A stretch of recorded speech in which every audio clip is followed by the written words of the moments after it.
Hi everyone. So today we're going to talk about reversal of a linked list using the recursion method, right? If you have not checked out the previous video where I have spoken about reversing a linked list using iterative version, I would highly recommend you just check that out, right? So you will get a it will be easier for you to understand this concept of recursion. Okay, so let's start. So now what we are having is we are having a linked list, right? Similar to the previous one. And now we have to do the job of reversing it. So let's take a simple, just a linked list. This is pointing to head, and I want to what have to reverse it. Correct. Now, if in recursion, if I have to apply recursion for doing so, think about this. Recursion solution usually has two parts. What are the two parts? First part is basically where you do the base conditions, right? And second part is basically where you call the function again. Now, when you're trying to reverse a linked list, think about this problem statement. What can be the possible base conditions? Base conditions is where you directly know the answer. We do not have to do any function calls, right?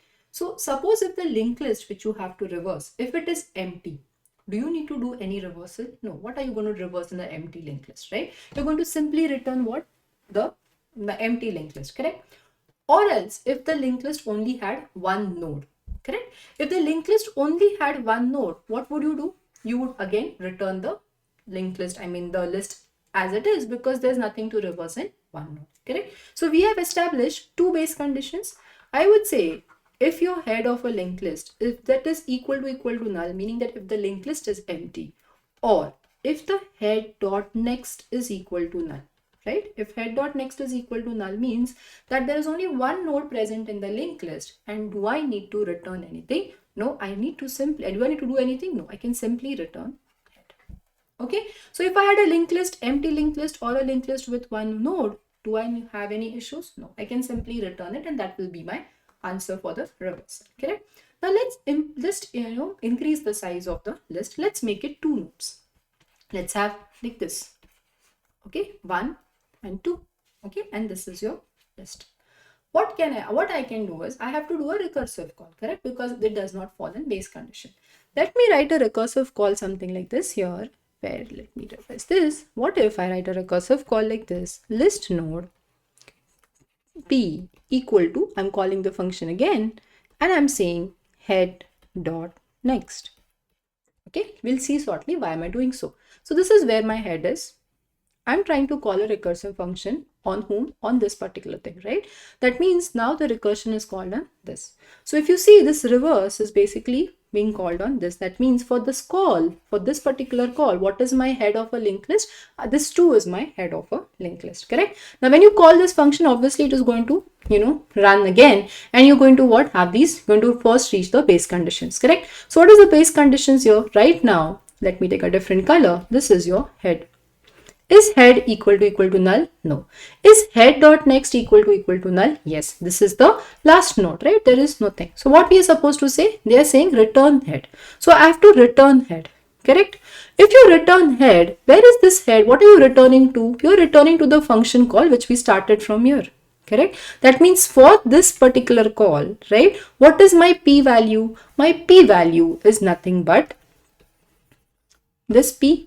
P is now actually pointing to this node, correct? Agreed? That means, in other words, after this function call is done, my linked list, which is starting from head dot next till the end of the linked list, has been reversed. Yes, it has been reversed, right? Here there was nothing to reverse because it was one list node, but actually it has been reversed.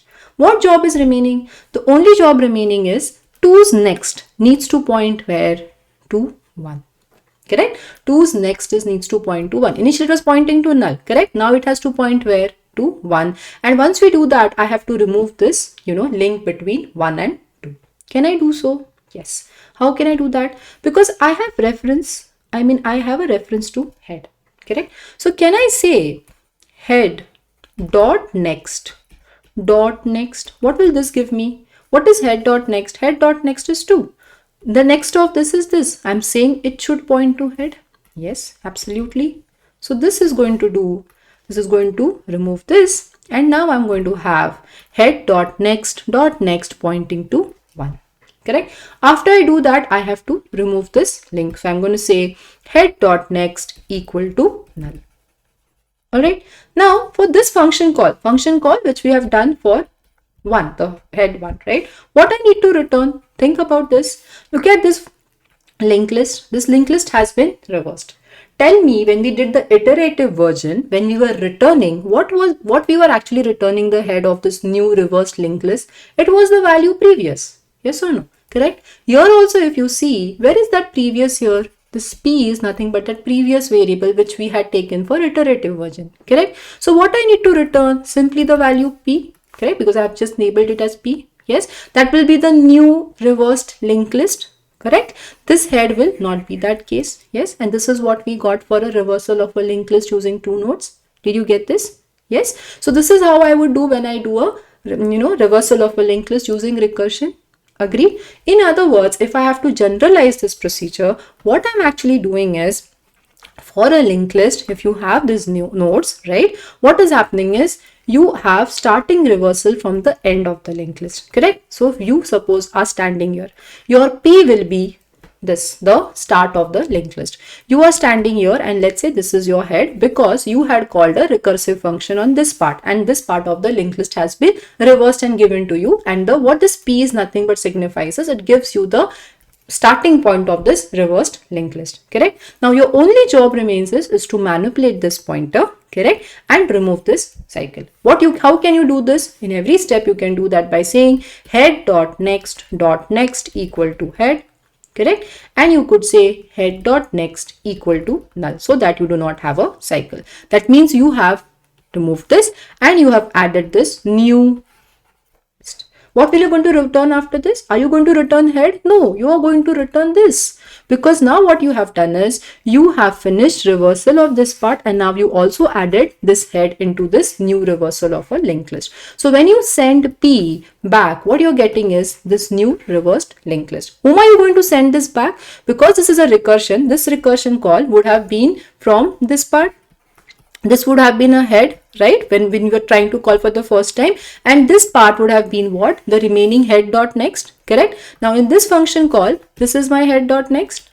Agreed? And you can see that this part, your head dot next, all this remaining part has already been reversed for this, correct? So what is the step? Again, I have to do head dot next should now point to what? Your 1.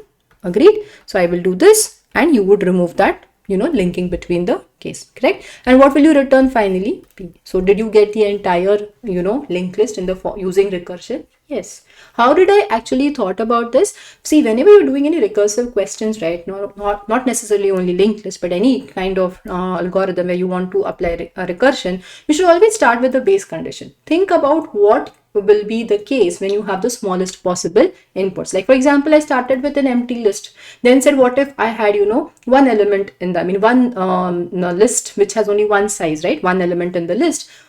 I got the answer for that. I said okay, those can be my base conditions. Then I just increased the size by 1. Like I basically thought about what if I had 2 elements present in the list, what would that look like, right? So whatever steps you would have to do on that would mostly be the steps you would have to do in the recursive call. Okay, if you've understood this, let's go back to the our this Leetcode and solve the question, right? So what is this? The first base conditions. Let's see if I can this. Yeah, the first base condition which I would have to write here. Let's say I can minimize this. Okay, so I have to write here is if my head is equal to null, whether it's an empty list, or if it's not an empty list, I have to check is it the only node in my linked list. If that is the case, I just have to return head. If that's not the case, I'm going to call the linked list, let me say P. Okay, I'm going to call it reverse list on what? Head dot next. Once this reversed list, all the remaining head dot next, the list which is starting from the second node has been completely reversed. Now only thing I have to do is manipulate the pointers. So head dot next is equal to head, and I have to make sure that to remove the cycle, so head dot next equal to null. After that is done, I have to return the new reversed linked list head. So this is what I need to do. Okay, so if this is understood, let me just submit this and see if it works. Yes, so it has been completely done. I hope this helps.